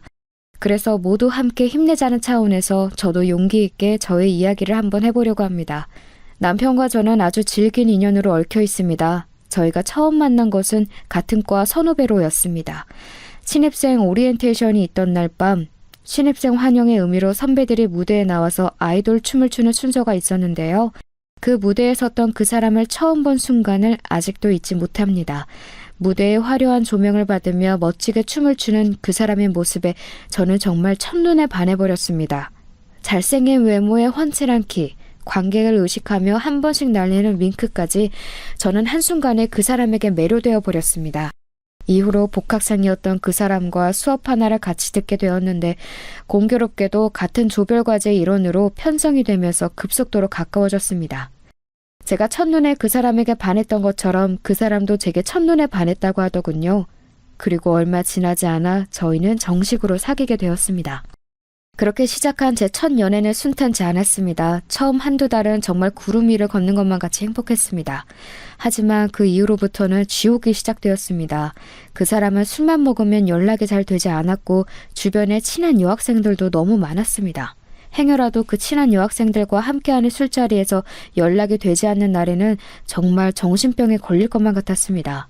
아니나 다를까 다른 여학생의 자취방에서 다음날 아침 나오는 것을 목격했을 때는 정말 손이 덜덜 떨리고 다리가 후들거려 그 자리에 주저앉았습니다. 미애야, 여긴 어떻게? 오빠 어떻게 나한테 이럴 수가 있어? 어떻게 나한테? 저는 함께했던 여학생의 머리끄댕이를 잡아 뽑아버리고 싶은 심정이었으나 막상 그 상황이 되니 온몸에 아무런 힘이 들어가지 않더군요. 그렇게 뒤도 안 돌아보고 집에 돌아와 끄끄거리며 밤새 울었습니다. 그런데 다음날 그 사람이 제 자취방에 찾아왔더군요. 미애야, 정말 미안해. 술 먹고 실수한 거야. 다시는 이런 일 없을 거야. 내가 오늘부로 진짜 술 끊는다. 됐어, 오빠. 이만 돌아가. 우린 끝났어. 미애야, 내가 진짜 잘못했어. 내가 진짜 이렇게까지 빌게. 그 사람은 갑자기 바닥에 무릎을 꿇더니 흐느껴 울기 시작했습니다. 미애야, 나 용서해줘. 진짜 다시는 안 그럴게. 처량하게 바닥에 무릎을 꿇은 채로 제게 잘못을 비는 그 사람을 보는데 저의 마음이 약해지기 시작했습니다. 사실 너무나 큰 상처를 받긴 했지만 아직까지 그 사람을 사랑하는 마음을 지울 수는 없었거든요. 그래서 저는 눈 딱 감고 한 번만 용서해주기로 했습니다. 그만 일어나. 정말 다시는 안 그럴 거지? 그럼 정말이야. 약속해. 고마워, 미애야. 저는 그때까지만 해도 너무나 어렵고 순진했기에 인간이 변할 수 있는 존재라고 믿었습니다. 하지만 그런 저의 기대는 또 얼마 지나지 않아 산산조각이 났죠. 그 사람은 처음에는 자신의 잘못을 진심으로 뉘우친 듯 술도 마시지 않고 어디를 가더라도 제게 꼬박꼬박 보고를 했습니다. 그런 그 사람의 모습에 정말 나를 생각해주는구나 하는 생각이 들면서 행복감이 들기도 하였습니다. 지금 와서 돌이켜보면 그런 생각을 했던 것을 철저히 후회하지만요. 제 버릇 개못 준다고 어느 순간 제게 하는 보고도 점점 줄어들고 다시금 술에 손을 대기 시작하더니 1학기가 종강하던 날 다시 한번 사고는 터지고 말았습니다. 저는 그날 속이 너무 안 좋아서 일찍 집으로 돌아왔는데 그게 실수였습니다. 끝까지 그 사람 옆자리를 지키고 있었어야 했습니다. 집으로 돌아와서 잠시 누워있다가 그 사람에게 연락을 했는데 역시나 예전에 그랬던 것처럼 연락을 받지 않았습니다. 저는 문득 불안한 마음이 들어 광기에 휩싸여서 미친 듯이 전화를 걸어댔습니다. 하지만 역시 전화는 묵묵부답이었습니다. 저는 불안한 마음에 쓰린 속을 부여잡고 다시금 종강 파티 자리를 찾아갔습니다. 술집 안에는 그 사람이 없었고 불이 나게 다시 올라와 뒷골목으로 갔는데 그 자리에서 제 동기 수정이와 입맞춤을 하고 있는 그 사람을 보고야 말았습니다. 야, 이 나쁜 새끼야! 미애야! 오해야! 오해는 무슨 얼어 죽을 놈의 오해! 이젠 정말 끝이야! 그렇게 저는 그 사람과의 관계에 종지부를 찍었고 저희 잔인했던 첫 연애는 그렇게 비극적으로 끝이 났습니다. 학교는 그대로 휴학을 했고 그 사람이 졸업을 하고 난 이후에나 복학을 해서 남은 학업을 마쳤습니다. 저는 그 후로도 오랫동안 첫 연애에서 입은 내상이 회복되지 않아 제대로 된 연애를 할 수 없었어요. 오랜 시간이 지나서 몇 번 만남을 시작하긴 했지만 이때 겪었던 트라우마로 그 누구에게도 마음을 잘 열지 못해 깊은 관계로 이어진 사람은 없었죠. 한 번은 정식으로 제게 청혼을 했던 사람도 있었습니다. 그 사람은 직업도 변호사에 키 크고 잘생긴 혼남에 저한테는 또 어찌나 잘했는지 정말 소위 말하는 1등 신랑감이었습니다. 그런데 이 사람이 참 좋은 사람이라는 것을 알면서도 이상하게 청혼에는 마음이 동하지 않았습니다. 지금 생각해도 그때 당시에 제가 왜 그랬는지 의문입니다. 그때 그 사람이랑 결혼하고 살았으면 내가 이렇게 힘들게 살지 않았을 텐데 하는 후회도 많이 했습니다. 하지만 그때 당시에는 그 사람의 청혼을 야멸차게 거절하고 다시 솔로의 생활로 돌아왔죠. 이처럼 저는 정상적인 관계에서는 크게 감흥을 느끼지 못하는 이상한 습관을 가지고 있었습니다. 어쩌면 이런 저의 모습이 첫 남자친구 같은 쓰레기를 만나게 된 원인이었는지도 모르죠. 휴학을 오래 했던 만큼 사회 진출도 동기들보다 다소 늦은 편이었습니다. 20대 후반에 접어들 무렵 시작한 회사 생활은 녹록지 않았습니다. 저보다 어리지만 몇 년 더 일찍 회사에 입사한 선배들과의 관계는 껄끄럽기 그지없었습니다. 업무량 또한 많아서 야근은 밥 먹듯이 하고 그나마도 야근을 안 하는 날은 집에 일거리를 가져와서 마저 해야 했습니다. 그렇게 밤새 집에서 회사 일을 하며 펑펑 울었던 기억이 있네요. 그래도 그렇게 2, 3년을 하고 나니까 어느새 적응이 되었습니다. 이제야 뒤늦게 평범한 사회인으로 자리 잡으려고 할 그 무렵 여기저기서 소개팅 자리가 들어왔습니다. 하지만 그때까지도 저는 첫 연애에서의 내상이 회복되지 않은 상태였어요. 그래서 선뜻 그 소개팅에 응할 수가 없었습니다. 그렇게 어영부영 홍기는 차가는데 짝을 찾지 못하고 있을 무렵이었어요. 본사에 있던 직원 한 분이 저희 부서의 팀장님으로 새로 발령을 받아서 오신다고 하더군요. 이전 팀장님과 잘 맞지 않아 많이 힘들었었는데 이번에 새로 오실 팀장님과는 부디 트러블이 없기만을 바랬습니다. 자, 모두 인사하지. 이번에 기획팀에 새로 발령받은 박준영 팀장이야. 안녕하십니까, 박준영입니다. 잘 부탁드립니다. 저는 순간 두 눈을 의심했습니다. 새로 온다던 팀장 박준영, 그는 바로 저에게 씻을 수 없는 첫사랑의 상처를 안겨준 대학 시절 그 남자친구였습니다. 네, 바로 앞에 말씀드린 술 마시면 연락 두절에 바람핀 걸 2번이나 걸려서 헤어졌던 그 사람이요. 아니, 김미애? 너가 어떻게 여길... 안녕하세요. 뭐야, 두 사람 아는 사이인가? 네, 부장님. 같은 대학 출신입니다. 여기서 만나게 될 줄은 몰랐네요. 거명쩍게 웃으며 그저 같은 대학 출신일 뿐이라고 얼버무리는 그의 모습을 보는데 참 대학 시절 그 모습 그대로라는 생각이 들었습니다. 아무튼 기획팀의 팀장으로서 열심히 해나가겠습니다. 모두 잘 부탁드립니다. 그렇게 그가 처음 발령받은 날 그 사람은 틈을 봐서 저를 따로 불러내었습니다. 잘 지냈어? 이렇게 만나게 되다니 우리 참 인연이다. 그치? 나는 그럭저럭 지냈어. 오빠랑 헤어지고 지옥같이 살았지. 그래서 막상 다시 마주치게 되면 정강이라도 걷어차줘야지 하고 있었는데 막상 이렇게 마주하니까 생각보다 아무렇지도 않네. 나도 오빠한테 받은 상처가 이제는 다 아물었나 봐. 오빠는 그때 그 버릇 그대로 아직도 자유롭게 살아? 아니 무슨 소리야 미애야. 그때는 나도 어렸잖아. 어렸을 때 실수야. 내가 진짜 다시 한번 사과한다. 아니 평생 사과할게. 그래서 말인데 너 이렇게 보자고 한 건 딴 건 아니고 우리 대학교 때 사귀었던 거 회사 사람들에게 비밀로 해줄 수 있어? 나 사실 본사에서 안 좋은 일로 여기로 발령받게 된 거야. 사실상 잘릴 뻔한 거 아버지가 힘써주셔서 겨우 이렇게 지사 팀장으로 살아남을 수 있었지. 그것 때문에 안 그래도 말이 많았는데 괜히 기존에 있던 너랑 과거 관계 때문에 구설수 오를까 봐 그래. 나 위해서 그래줄 수 있지? 처음 온 날부터 따로 불러내서 무슨 얘기를 하려 그러나 들어봤는데 제가 그동안 어떻게 지냈는지 잘 살고 있는지 그런 것이 궁금하기보다 회사 내에서 자신의 안위만을 생각하는 그 사람의 모습을 보면서 역시 사람은 변하지 않는구나 하는 생각을 했습니다. 그래도 오히려 환상 속에만 두고 영원히 미워하기보다 이렇게 실제로 마주하고 생각보다 과거의 상처가 아무렇지 않은 저 자신의 모습을 보는 것이 나쁘지 않았습니다. 이쯤 되면 이 사람과의 과거는 완전히 떠나보내고 제대로 새로운 사랑을 시작할 수 있겠다 싶었습니다. 그 이후로 그 사람과는 팀장과 팀원으로 서로 쿨하게 지냈습니다. 업무 외적인 대화는 거의 하지 않았어요. 그 사람도 안 좋게 자촌되어서 온 것이니 몸을 사리는 듯 했고 저도 더 이상 그 사람에게 어떠한 감정도 남아있지 않았기 때문에 마치 이별 뒤에도 서로 잘 지내는 헐리우드 커플들처럼 그렇게 각자의 회사 생활에 집중했죠. 그런데 이제 더 이상 어떠한 감정도 남아있지 않다고 자신의 넘쳤던 마음이 무색해질 만한 일들이 자꾸 생겼습니다. 그 사람은 팀장의 자리를 맡기엔 부족한 사람이었어요. 업무 실수도 잦고 팀을 통솔할 리더십도 부족했습니다. 명색이 기획팀인데 업무 성과가 계속해서 저조하자 여러 번 부장님이나 어른들에게 불려가서 핀잔을 들었습니다. 팀장이 그 사람의 업무에서 빵꾸가 난 것은 대리인 제가 다 메꿔야 했습니다. 그러자면 야근을 밥 먹듯이 해야 했습니다. 어떤 날은 그 사람과 저만 불 꺼진 사무실에 남아 그 사람이 실수한 업무를 만회하느라 밤을 샌 적도 있는데 아무리 헐리우드 커플처럼 쿨하게 대하기로 했어도 그날만큼은 정말 불편하고 어색하더군요.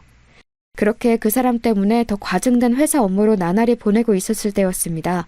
그날도 밤새 야근을 하고 졸린 눈으로 탕비실 뒤쪽 휴게 소파에서 눈을 잠시 붙이려고 몸을 기댔을 무렵 옆 부서 직원 2-3명이 커피를 타러 들어왔습니다. 그들은 제가 뒤쪽에 있는지 모르는 눈치였습니다. 기획팀 진짜 불쌍하지 않냐? 어디서 낙하산 팀장 하나 굴러 들어와가지고 팀원들 개고생시키네. 낙하산? 박준영 팀장 낙하산이야? 진짜로? 그것도 몰랐어? 처음 발령받을 때부터 유명했잖아. 박준현 팀장 아버지가 국회의원 박성건이래.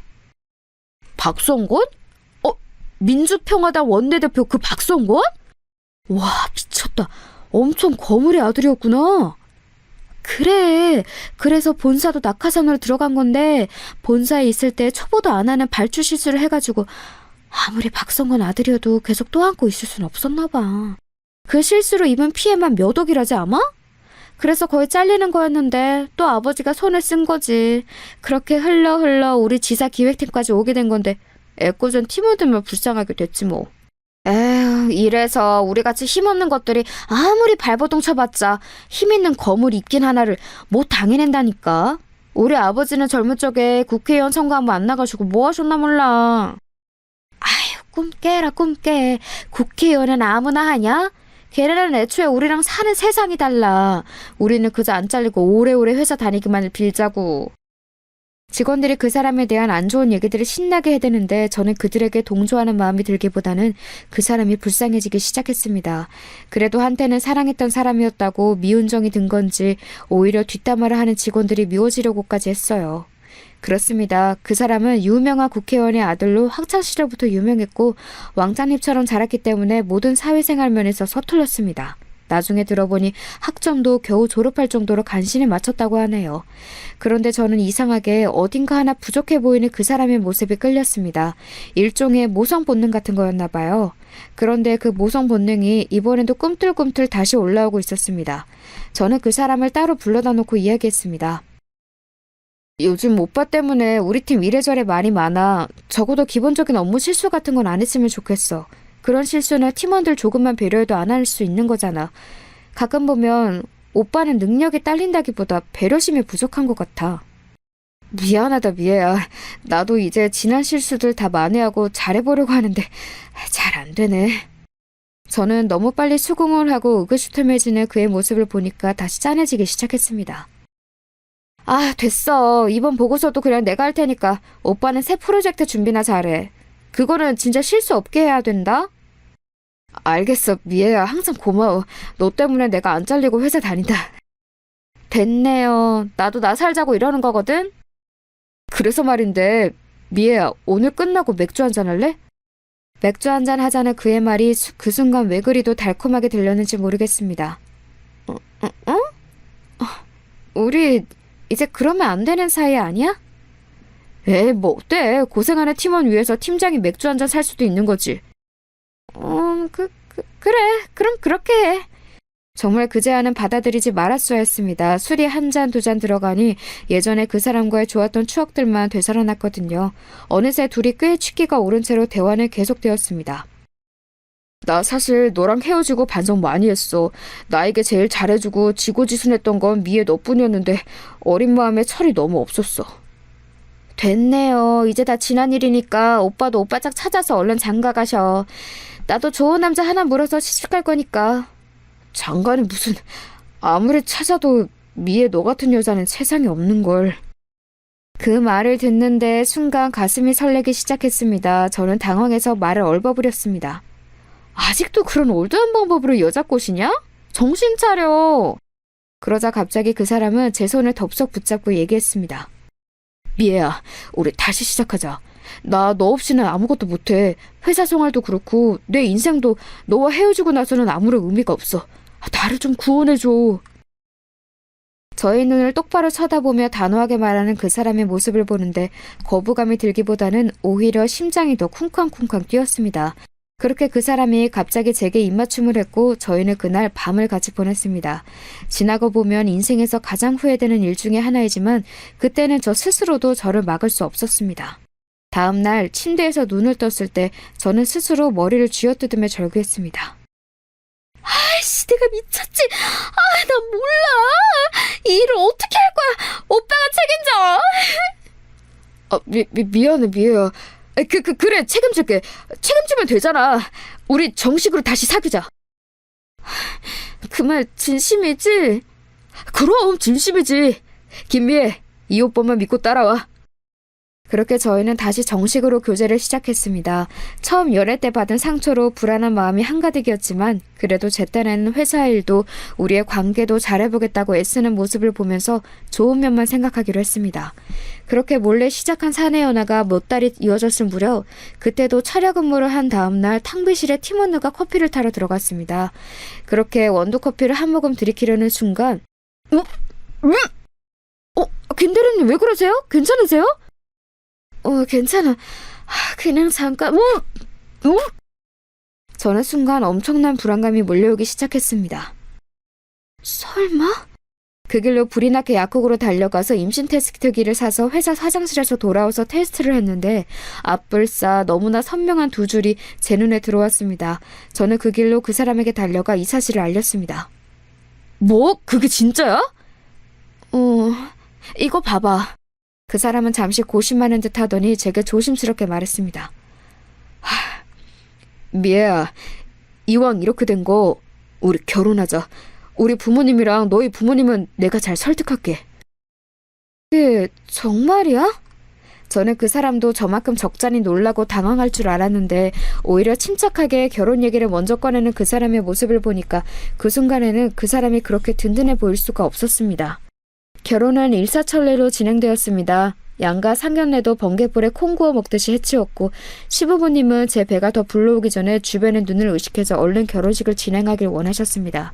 그렇게 식을 올리고 얼마 지나지 않아 예쁜 공주님이 탄생했습니다. 전혀 예상하지도 계획하지도 않은 결혼과 출산이었지만 그래도 제품에 안겨 새근새근 잠든 공주님을 볼 때마다 결혼을 하길 참 잘했다는 생각이 들었습니다. 그러나 그런 행복감은 아이가 태어난 지 얼마 지나지 않아 산산조각이 났습니다. 저는 그때 당시 육아휴직을 하고 아이를 돌보느라 여념이 없었는데 남편은 점점 팀 회식이다 출장이다 갖은 핑계를 대며 귀가가 늦어졌습니다. 그리고 대학 신입생 시절 처음 만났을 때의 그 고질병, 술 먹으면 연락이 두절되는 버릇이 되살아났습니다. 사내 연애를 할 때는 늘상 붙어 있었으니까 그 고질병이 도질 틈이 없어서 까맣게 잊고 있었는데 밤새 우는 아이를 달래며 동시에 연락이 두절된 남편을 하염없이 기다리던 밤, 그때의 기억이 떠올라서 얼마나 무서웠는지 모릅니다. 무언가 이 결혼이 잘못되었다는 느낌이 들어서 말이죠. 그런 저의 예감은 빗나가지 않았습니다. 그날도 육아에 지쳐 아이를 재우고 잠시 소파에 기대어 쉬고 있었을 때 전화 한 통이 걸려왔습니다. 여보세요? 대리님, 저 박주임이에요. 전화를 건 사람은 저와 같은 팀에서 친하게 지내던 박주임이었습니다. 어머, 박주임, 오랜만이다. 잘 지냈어? 회사는 잘 돌아가지? 네. 그런데 드릴 말씀이 있어서요. 그게 뭔데? 저기 요새 회사에서 이상한 소문이 돌아요. 박준영 팀장님이랑 경영지원팀 이미진 팀장이랑 그렇고 그런 사이라고. 저는 그 이야기를 듣는데 하늘이 노래졌습니다. 이미진 팀장은 회장님의 손녀딸로 해외 유학에서 돌아오자마자 저희 지사에 낙하산으로 입사한 사람이었습니다. 듣기로는 유학 시절에도 불려시 같은 외모로 남자들을 홀리고 다녔다고 하더군요. 아닌 게 아니라 남편이 최근에 경영지원팀이랑 협업을 할 프로젝트가 생겼다며 그걸 핑계로 자꾸 야근을 하곤 했는데 협업할 프로젝트라는 게 지들끼리의 불륜 프로젝트였나 보네요. 저는 처음에는 너무 충격을 받아서 현실을 부정했습니다. 에이, 아니겠지. 안 그래도 요새 경영지원팀이랑 협업하는 게 있다며. 그러다 보니까 뒤에서 이야기 만들어내기 좋아하는 사람들이 또 하나 가십거리 만든 거겠지. 대리님, 그 프로젝트 옛날에 끝난 지 오래예요. 그마저도 두 사람의 일은 내팽개치고 신나게 놀아나느라 흐지부지 마무리됐어요. 명확한 물증은 없지만 아무튼 두 사람 사이에 무언가 있는 건 분명해요. 그게 정말이야? 네, 대리님. 저 계속 고민하다가 아무래도 대리님 위해서 꼭 말씀드려야 할 것 같아서 이렇게 전화드려요. 부디 판단 잘하시길 바랄게요. 저는 계속해서 박주임의 말을 믿을 수 없었습니다. 버젓이 저희 팀원들이 이렇게 옆에 있고 심지어 그 팀원들 중에는 박주임처럼 저랑 친한 직원들도 있는데 그런 상황에서 두 사람이 과감하게 불륜을 저지른다고요? 저는 아무리 생각해도 상식적으로 납득이 가질 않았습니다. 둘 중 하나라고 생각했어요. 이 소문이 완전한 거짓말이던가 남편이 정욕에 눈이 멀어 상식적인 상황 판단도 할 수 없는 사람이거나요. 그래서 저는 제 두 눈으로 이 사실을 확인해 보기로 했습니다. 마침 친정엄마가 동생네 일주일 정도 머무르기 위해 서울로 올라오신다고 해서 딸아이는 친정엄마에게 맡겨놓고 본격적으로 남편의 뒤를 캐기 시작했습니다. 처음 며칠은 아무것도 나오는 게 없었습니다. 회사 맞은편 건물 카페에서 하루 종일 잠복하며 동태를 살펴도 별다른 게 없었고 남편도 그 며칠은 무언가 꺼림칙했는지 일찍 귀가를 했습니다. 하지만 며칠 뒤 한 번 더 남편의 뒤를 밟은 결과 저는 너무 충격적인 장면을 마주해야 했습니다. 남편은 그날도 경영지원팀과의 협약 업무로 야근을 할 거라고 얘기하고 출근한 상태였습니다. 저는 어차피 의미 없이 낮부터 잠복을 해봤자 수확이 없을 것이라고 생각하고 그날은 퇴근 시간이 가까웠을 무렵부터 잠복을 했습니다. 날이 어둑어둑해지고 아직까지 남편이 근무하는 층에는 불이 켜져 있었습니다. 경영지원팀과는 바로 위아래 층에 위치하고 있어 다 불을 켜고 아직 근무 중인 것을 알 수 있었죠. 그것을 보면서 일만이라도 남편이 진짜 야근을 하고 있구나 라고 안심을 했던 제 자신을 바보 같습니다. 얼마 지나지 않아 직원들이 하나둘 퇴근하느라 회사 건물 1층을 나서는 모습들이 보였습니다. 그렇게 한 30분쯤 지났을까요?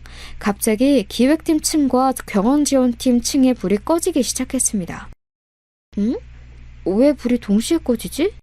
그리고선 계속 지켜보는데 남편이 혼자서 건물 1층을 나서는 게 보였습니다. 분명 야근을 한다고 했는데 불을 끄고 회사를 나서는 모습이 수상해서 전화로 어디냐고 물어볼 참이었습니다. 그렇게 전화를 걸었더니 남편은 제게서 전화 오는 것을 확인하더니 받지 않고 다시 주머니 속에 폰을 넣는 것이 아니겠어요? 저는 정말로 기가 찼습니다. 그런데 곧바로 뒤이어 이미진 팀장이 따라 나오는 것이었습니다. 두 사람은 주변 눈치를 살피더니 이내 근처로 걷기 시작했습니다. 저는 재빨리 카페에서 나와 두 사람을 미행했습니다. 두 사람은 잠시 후 어느 골목으로 들어가기 시작하더니 사람이 없는 것을 확인하더니 팔짱을 끼기 시작했습니다. 저는 재빨리 폰을 꺼내 들고 그 장면을 찍었습니다. 손이 덜덜 떨려서 폰을 손에서 놓치는 줄 알았습니다. 계속해서 뒤를 밟는데 글쎄 두 사람이 어느 모텔로 들어가는 것이 아니겠어요? 저는 두 사람이 입구에 들어서는 것부터 해서 바깥에 나오는 장면까지 고스란히 사진에 담았습니다. 아직 어린 딸아이를 생각하니 앞길이 막막했지만 그래도 제대로 된 양육 환경 밑에서 자라게 하려면 지금이라도 이 증거를 모아 이혼을 해야 했으니까요. 그날 밤 남편은 새벽녘이 되어서야 귀가했습니다. 저는 말없이 거실 소파에 앉아 있었습니다. 왜 안 자고 있어? 수진이는? 아직 장모님이 보고 계셔? 저는 묻는 말에 대답도 안 하고 두 사람의 불륜 현장을 인쇄한 사진을 그 사람 앞에 툭 던졌습니다. 아니, 당신은 어떻게 이걸... 재벌을 개 못 준다더니 너는 학창시절이나 하나도 변한 게 없구나. 얼마나 정용에 눈이 멀었으면 회사 사람들 사이에서 그렇게 소문이 파다할 때까지 모르고 있었니? 두말할 필요 없고 당장 이혼해. 위자료는 단단히 준비할 거야. 벌써 변호사도 다 선임했어. 저는 모든 것을 체념한 채 세게 나갔습니다. 첫 연애에서의 아픔과 결혼의 실패 같은 슬픈 감상에 젖어있을 틈이 없었어요. 어떻게든 딸아이를 이 비정상적인 환경에서 벗어나게 하고 싶었거든요. 그런데 오히려 이 인간은 적반하장으로 나왔습니다. 그래, 바람 폈다. 이혼? 까짓것도 해줄게. 미진이랑 나 당신보다도 훨씬 오래된 사이야. 우리 아버지랑 미진이 할아버지랑 오래전부터 가까운 사이인 거 알지? 너 알기 전부터 우리는 이미 이어질 운명이었다고. 괜히 애가 들어서가지고 재수없게. 뭐라고? 너 지금 뭐라고 했어? 그럼 처음부터 우리 결혼은 장식이었던 거야? 수정이 네 새끼야. 그런데 뭐? 괜히 애가 들어서? 너가 인간이니? 안 그래도 조만간 얘기하려고 했어. 얼떨결에 너랑 결혼하게 됐는데 너랑 나랑은 인연이 아닌 것 같다. 수정이 양육비는 섭섭지 않게 챙겨줄 테니까 걱정 말고. 양육비에 얹어서 필요한 돈은 얼마든지 더 줄게. 다만 나도 조건이 있어. 뭐 조건? 그래, 어디 한번 드러나 보자. 너도 알다시피 우리 아버지 지금 중요한 법안 통과 앞두고 예민해져 있는 시기야. 이런 때 집안 문제로 시끌시끌해지는 거 원치 않으실 거야. 당분간만 이 결혼 생활 유지하다가 아버지 일 정리되고 여론 분산되면 깔끔하게 이혼해줄게.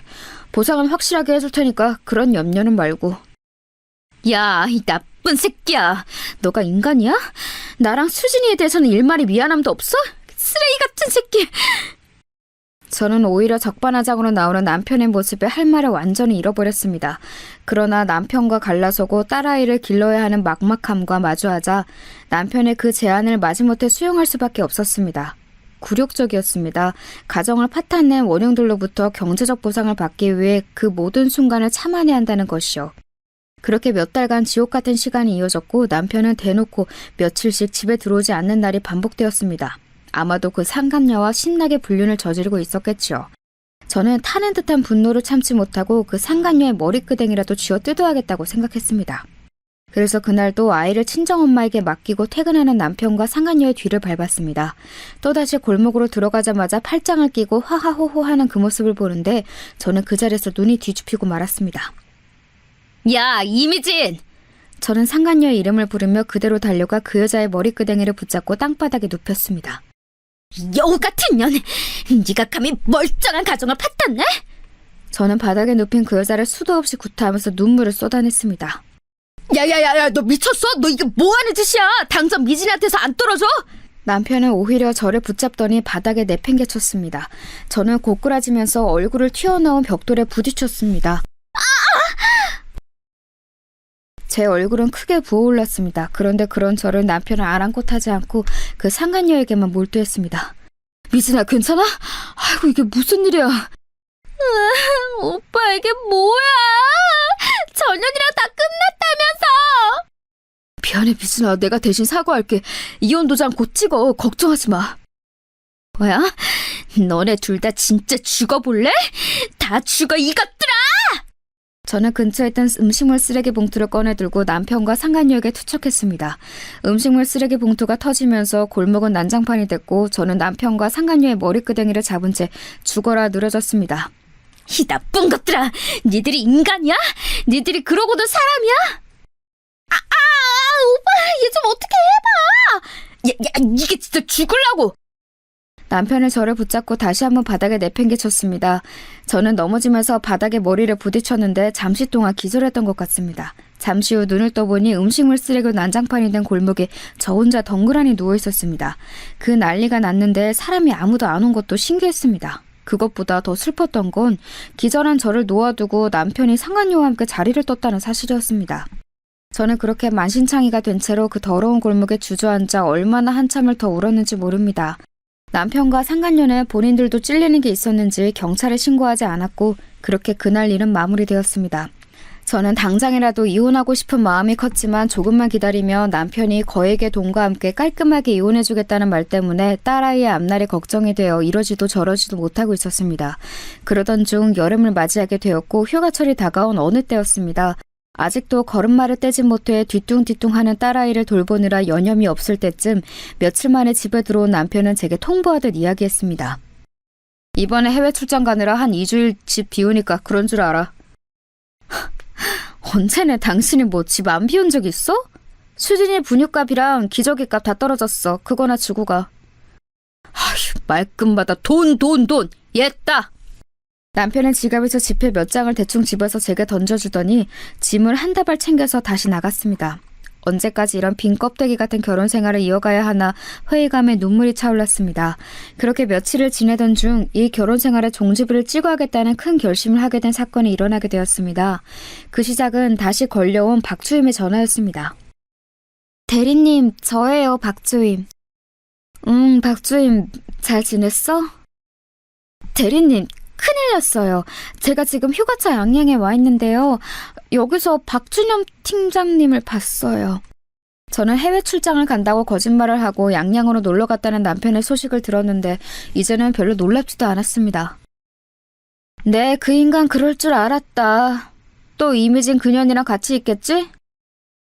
네, 그런데 그게 좀 이상한 게요. 박 팀장님 아버지랑 우리 회장님이랑 박 팀장님 온 가족들이 다 같이 있어요. 아까 해변가에서 봤을 때는 그냥 닮은 사람이겠지 했는데 지금은 리조트 레스토랑에 다 같이 모여서 식사하고 있어요. 생각만 해도 어이가 없었습니다. 남편이 상간녀와 둘만 밀월 여행을 갔다고 해도 기가 찰 노릇인데 온 시댁 식구들이 한마음이 되어 상간녀와 함께 피서를 떠나다녀? 저는 그 길로 남편한테 전화를 걸었습니다. 이번에는 웬일로 바로 받더군요. 뭐야, 나 바빠. 용건만 말하고 얼른 끊어. 해외 출장 가 있다는 사람이 새벽 시간에 전화를 웬일로 잘도 받는다? 해외 출장? 야, 너 이미진 그년이랑 양양 간 거 내가 모를 줄 알아? 저는 전화기에 대고 남편을 마구 몰아붙였습니다. 그런데 남편의 반응이 더 놀라웠습니다. 너 내 뒤 캐고 다니는 거 이제 지긋지긋하다. 집에 돌아가면 말하려고 했는데 전화한 김에 다 말해줄게. 이 자리 나랑 미진이 상견례 자리야. 돌아가면 너랑 곧바로 이혼할 거고 그 다음에 바로 미진이랑 재혼할 거니까 그렇게 알아. 위자료 걱정은 하지 말고. 끊는다. 그렇게 남편은 자기 할 말만 하고 전화를 툭 끊었습니다. 어이가 없어서 눈물도 안 나왔습니다. 온 시댁이 합심하여 이 불륜관계를 도와주고 있었습니다. 듣자 하니 시아버지와 회장님의 오랜 정경유착 관계를 이 결혼을 통해서 완전하게 토대를 닦으려는 것 같더라고요. 저는 이대로 가만히 두고 볼 수가 없었습니다. 그 길로 온 친정 식구들을 다 불러 모아 자초지종을 설명했습니다. 부모님과 남동생들은 남편과 시댁의 만행에 분노를 참지 못했습니다. 그래서 저희 가족은 큰 복수국을 결심했습니다. 각지에 있는 친정 식구들을 양양으로 불러 모았습니다. 그렇게 시댁과 남편 그리고 상간녀를 철저히 혼내줄 모든 준비를 마치고 온 가족이 리조트 밖에서 시댁 식구들과 상간녀가 나오기만을 기다렸습니다. 드디어 그들의 휴가 마지막 날 고급 세단을 타고 입구를 나오는 그들을 멈춰 세웠습니다. 그러자 갑자기 기자들이 플래시 세례를 터뜨리며 몰려들었고 입구에 대기하고 있던 마을 주민 수백 명이 외치기 시작했습니다. 환경 오면 주도하는 매국노 박성권은 물러가라, 물러가라, 물러가라, 물러가라. 정경유착 비리 의혹 사망그룹 이영진도 물러가라, 물러가라. 리조트 입구를 가득 메운 동네 주민들 사이로 기자들이 카메라를 들이밀며 시아버지가 탄차로 몰려들었습니다. 시아버지가 창문을 내리며 말했습니다. 이게 다 뭡니까? 이런 불법 집회는 처벌받을 수 있어요. 모두 해산하세요. 그러자 기자들은 아랑곳하지 않고 질문을 퍼부었습니다. 박성건 의원님, 이번에 추진하고 계시는 해외산 폐원자로 매립 계획이 굴욕 외계로 비판받고 계신다는 사실 아십니까? 그 이야기는 지금 나눌 이야기가 아닙니다. 지금은 가족 휴가 중이니 얼른 비키세요. 가족 휴가라고 하면서 사망그룹 이영진 회장의 가족과 동행하신 이유는 무엇입니까? 자제분과 이영진 회장의 손녀가 불륜관계라는 소문이 사실입니까? 아니, 이 사람들이 정말... 자제분의 부인은 이 사실도 모르고 집에서 이제 갓난딸을 힘겹게 돌보고 있습니다. 며느리 보기에 이 회동이 부끄럽지 않습니까? 자꾸 이러면 경찰을 부르겠습니다. 시아버지는 창문을 올리더니 더 이상 기자들의 대답에 묵묵부답으로 일관하였습니다. 경찰들이 와서 마을 주민들을 해산하자 그제서야 소동이 진정이 됐고 그 풍경은 뉴스 화면에 그대로 잡혔습니다. 오늘 오후 3시경 강원도 양양의 삼원 리조트에서 가족 휴가를 마치고 돌아오는 박성건 의원을 향해 폐기물 매립지로 거론되고 있는 양양 주민들의 거센 시위가 이어졌습니다. 주민들은 박 의원 자녀의 불륜 의혹까지 수면 위로 끌어올리며 사망그룹과의 정경유착 의혹까지 비판했습니다. 몇 시간이 지나지 않아 인터넷 뉴스는 뜨겁게 달구어졌습니다.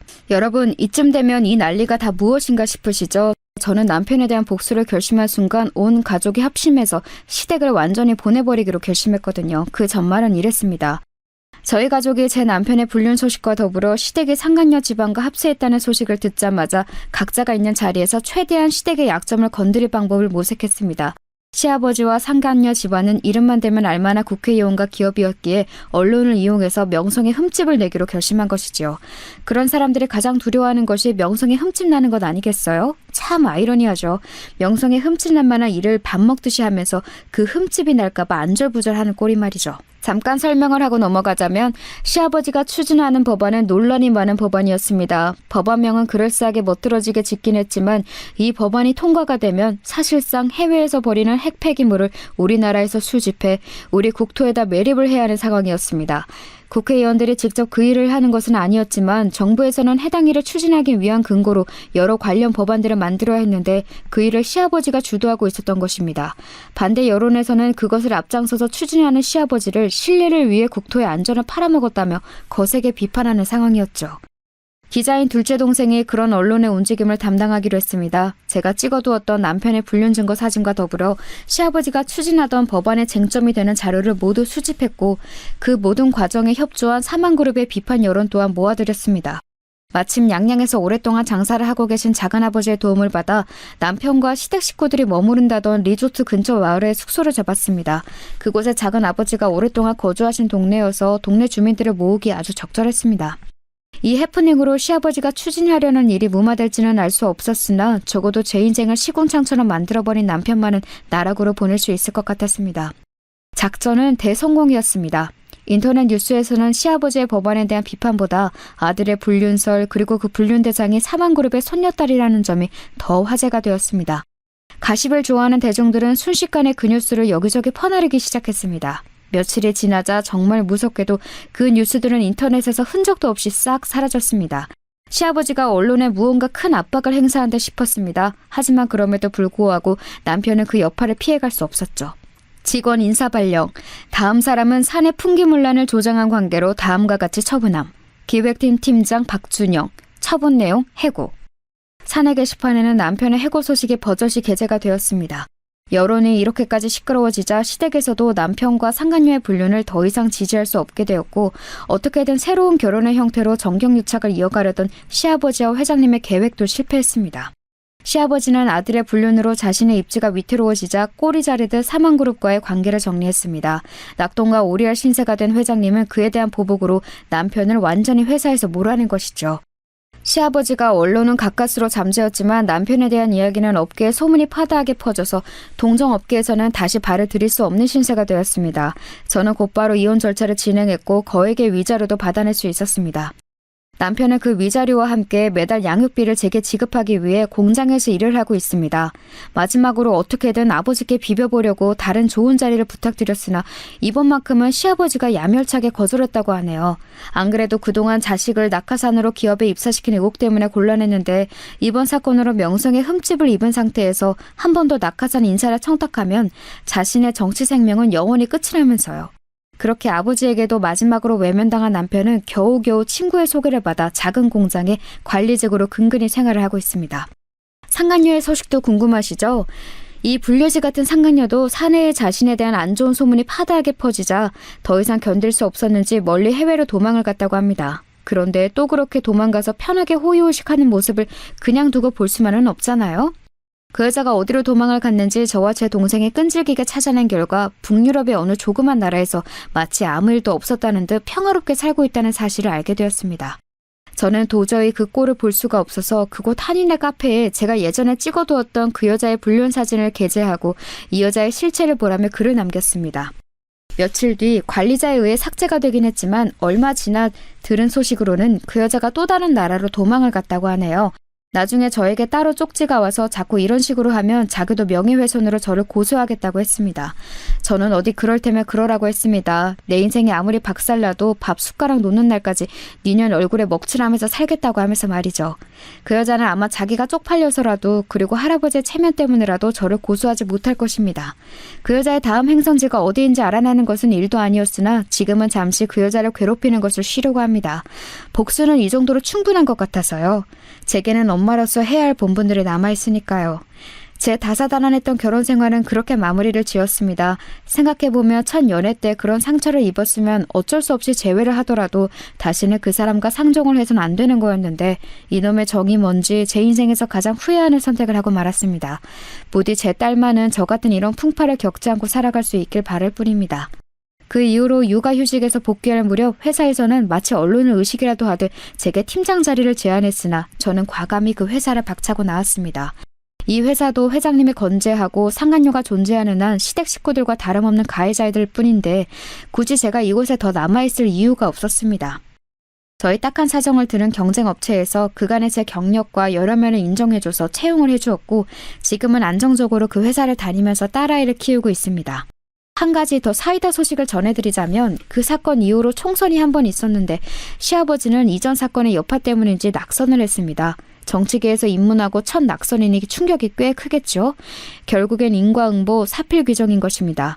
현직 시절에는 그렇게 수많은 사람들이 줄을 대려고 난리였는데 지금은 아무도 찾지 않은 뒷방 늙은이가 되었다고 해요. 그러게 아무리 자기 정치 생명에 이득이 될 것 같지 않은 사람이어도 명색이 며느리인데 그렇게 쉽게 저를 버리고 새로운 사돈을 꿰찰 생각을 하다가 큰 벌을 받은 것이죠. 매번 언론에 나와서는 국민 한 사람 한 사람이 자신의 스승이다. 가장 작은 사람에게서 가장 큰 것을 배운다는 등 입에 발린 소리만 늘어놓더니 실제 하는 행동은 자신에게 이득이 되지 않는 사람은 냉정하게 버리는 몹쓸 사람이었던 것입니다. 부디 이런 사람이 다시는 정계에 발을 들여놓지 않았으면 하는 바람입니다. 오늘 사연을 듣는 분들 중에서도 혹시나 억울한 상황에 있거나 그것을 극복하기 위해서 열심히 싸우는 분들이 있다면 희망을 잃지 않길 바랍니다. 열심히 싸워나가다 보면 저같이 사이다 한 잔 시원하게 들이킬 날이 반드시 올 테니까요. 제가 준비한 사연은 여기까지입니다. 모두 좋은 하루 보내세요.